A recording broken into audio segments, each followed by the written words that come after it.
안녕하세요. 교목 황정환 목사입니다.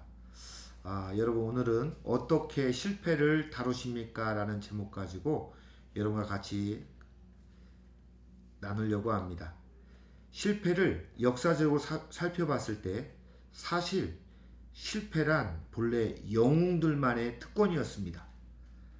동서양을 막론하고 고대에는 실패가 영웅만이 저지를 수 있는 그 무엇이었습니다. 그리스 비극에서 실패란 신의 영역에 도전하는 자에게 내린 또 다른 면류관이었으며, 동양 고전에서는 실패란 영웅 호걸이 누릴 수 있는 또 하나의 전설이었습니다. 평범한 일상 속에 평범한 사람들에게는 실패의 기회조차 없었습니다. 태어나 단 한 번도 자신의 한계를 넘어서 해볼 일이 없었던 사람에게는 실패라는 개념 자체가 없었던 것입니다. 그저 태어나 그런대로 순응하며 살아간 사람에게는 실패를 경험할 수 없었고 그냥 미지의 세계였습니다. 고대 이후 중세에 이르기까지 신이 만든 완벽한 질서를 어지럽힌 행동이 실패였다면 기꺼이 그 실패를 감수하는 가운데 새로운 질서를 만들고자 했던 몸부림이 바로 우리의 근대가 되었습니다. 결국 실패란 근대와 함께 태동한 현대성의 한 징후입니다. 용감하고 세련되게 실패하는 것, 그 새로운 가치가 근대를 연 것이었습니다. 영국 작가 로버트 루이스 시티븐스는 우리의 과제는 이런 평범한 세상에서 성공하는 것이 아니라 앞으로도 계속해서 용감하게 실패하는 것이라고 말했습니다. 또한 극작가 사무엘 베게트는 끊임없이 시도했다. 그때마다 늘 실패했다. 또 실패했지만 이번엔 좀 더 세련되게 실패했다라고 말했습니다. 우리는 왜 가능성의 시대에 살면서 실패에 대한 두려움에 사로잡혀 있는 걸까요? 그것은 바로 성공신화의 사회가 성공 이데올로기에 매몰되게 했기 때문에 그렇습니다. 성공신화의 사회에서 실패를 말할 때 그것은 흔히 직업적 실패를 의미합니다. 자신의 일에서 얼마나 성공했느냐, 얼마나 많은 돈을 버느냐 하는 것이 성공 여부를 가늠하는 사회적 분위기가 팽만한 까닭입니다. 하지만 정작 가장 기본적인 가치, 예를 들어 좋은 아버지가 된다든지 좋은 자녀가 된다든지에 대한 성공과 실패의 잣대를 들이대고 있지는 않습니다. 왜 유독 직업에서의 실패만을 문제 삼고 비난받아 마땅하다고 고개를 끄덕이는 걸까요? 그 시대, 그 사회가 가치 있다고 평가하는 것을 이루지 못하거나 갖지 못한 것을 실패라고 정의할 때 단순히 실패를 묻기 전에 무엇에 실패했는가를 묻고 그 무엇이 얼마나 의미 있는 것인가를 생각해 봐야 할 것입니다. 소설 그리스인 조로바는 주인공 조로바가 실패와 벌이는 싸움을 매우 흥미진진하게 그린 작품입니다. 영화로도 만들어진 이 작품 속 주인공은 무모하지만 철학적인 사색을 즐기는 인물로 그려져 있고, 그는 마치 고대 영웅 서사시에 나오는 주인공처럼 자신의 인생 곧 자신의 실패와 맞서 싸웠습니다. 의미 있는 가치를 목표로 자신의 실패를 패배시키는 한판 승부를 벌여지는 작품입니다.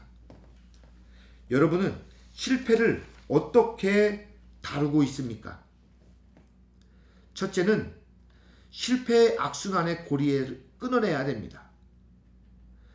누구에게나 성공은 아름다운 일로 기억되고 실패는 부끄러운 일로 감춰집니다. 하지만 성공과 실패, 그렇게 따로따로 수항받고 비난받아야 하는 걸까요? 실패는 성공의 어머니라는 다소 낡은 듯한 이 교훈은 사실 그 말의 할미로 볼 때 그 어떤 말보다 스스로를 격려하고 인생을 추진시키는 힘을 갖고 있습니다. 실패와 동떨어져 혼자 빛나는 성공이란 존재하지 않습니다. 실패는 인생의 한 축입니다.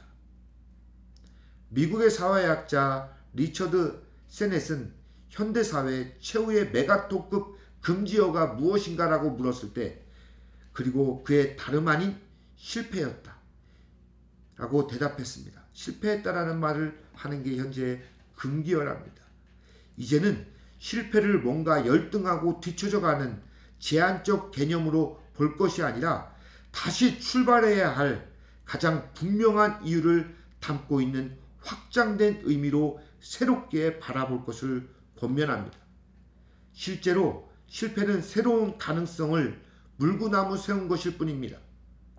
따라서 우리는 실패를 보는 시각부터 바꿔야 합니다. 실패를 부끄럽고 나쁜 것으로 시각에서만 보는 것이 아니라 실패는 또 다른 실패의 근원이 되고 결국 그것은 무한히 확대 재생산될 수밖에 없습니다. 실패의 악순환에 갇혀 있는 겁니다. 실패를 배우고 패배시켜야 합니다.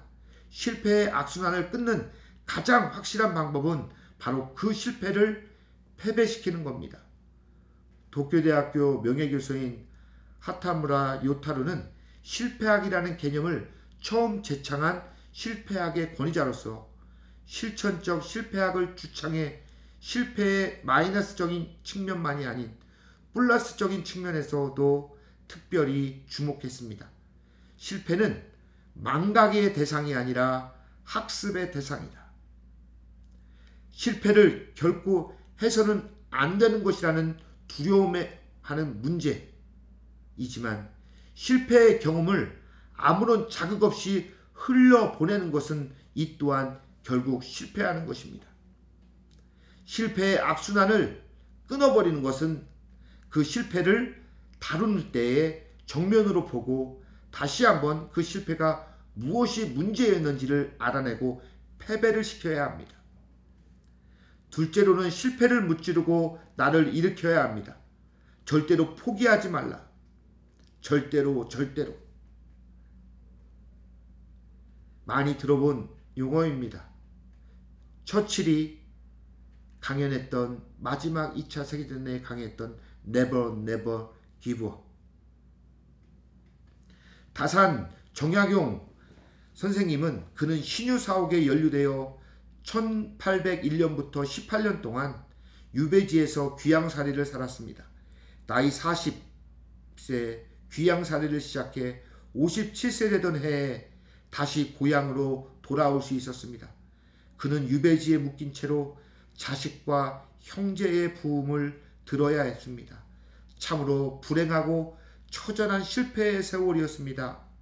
하지만 그 유배 생활을 통해 다산은 경세유포, 목민심서 등 500여 권의 책을 지어 조선 실학의 대계를 세웠습니다. 다산의 꿈, 바른 세상을 향한 열정이 그를 패배의 시점마다 매번 일으켜 세웠던 것입니다.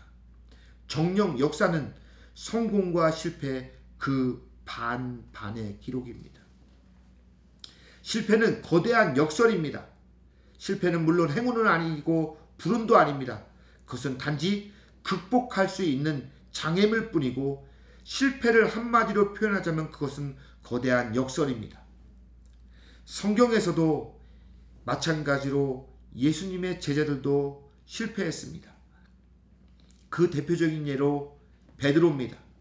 베드로는 절대로 예수님을 부인하지 않겠다고 고백했지만 예수님은 닭이 울기 전에 나를 3번 부인이라고 말씀하셨습니다. 베드로가 닭이 우는 소리를 듣고 대성통곡을 합니다. 자신만만한 자신의 모습이 완전히 무너져 내리고 실패했던 것입니다.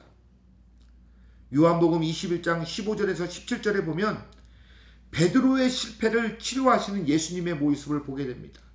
예수님이 물어봅니다. 네가 나를 사랑하느냐? 내가 사랑합니다. 3번이나 물어봅니다.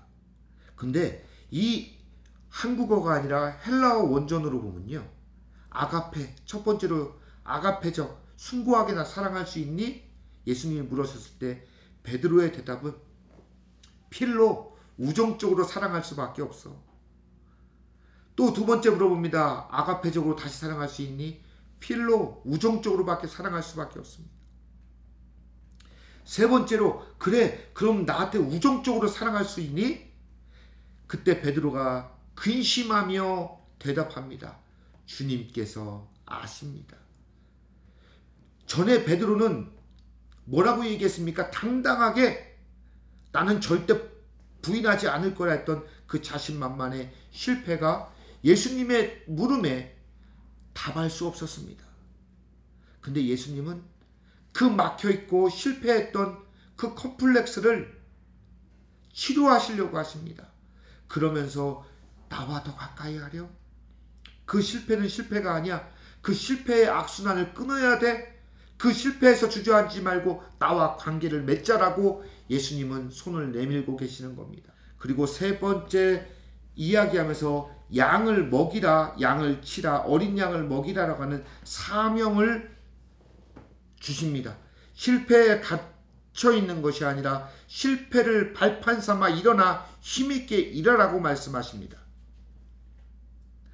여러분, 우리에게도 똑같은 말씀을 하십니다. 여러분, 많이 인생 가운데 실패를 하고 때론 지치고 피곤하여서 여러분이 실패했던 곳을 가까이 가기 싫어하고 꼭 해야 됨에도 불구하고 회피할 때가 있습니까? 또한 그 안에 갇혀서 상처와 아픔에서 매일 눈물만 짓고 힘들어하고만 있으십니까?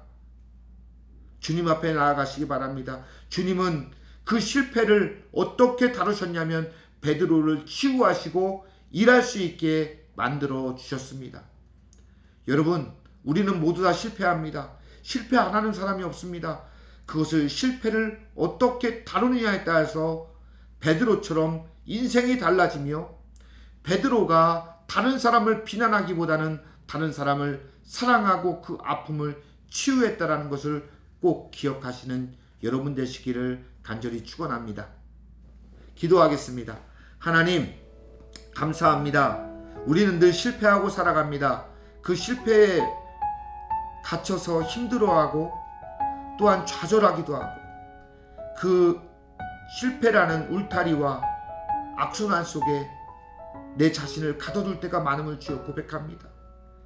주님, 베드로에게 그 상황 가운데 찾아가셨던 것처럼 우리 모두에게 찾아와 주셔서 그 실패가 실패로 끝나는 것이 아니라 그 실패를 발판 삼아 우리의 삶이 하나님 앞에서 온전히 서게 도와주시고 우리의 삶을 하나님이 주신 능력 가운데서 새로운 시작으로 바꾸어갈 수 있는 힘과 지혜를 허락하여 주옵소서.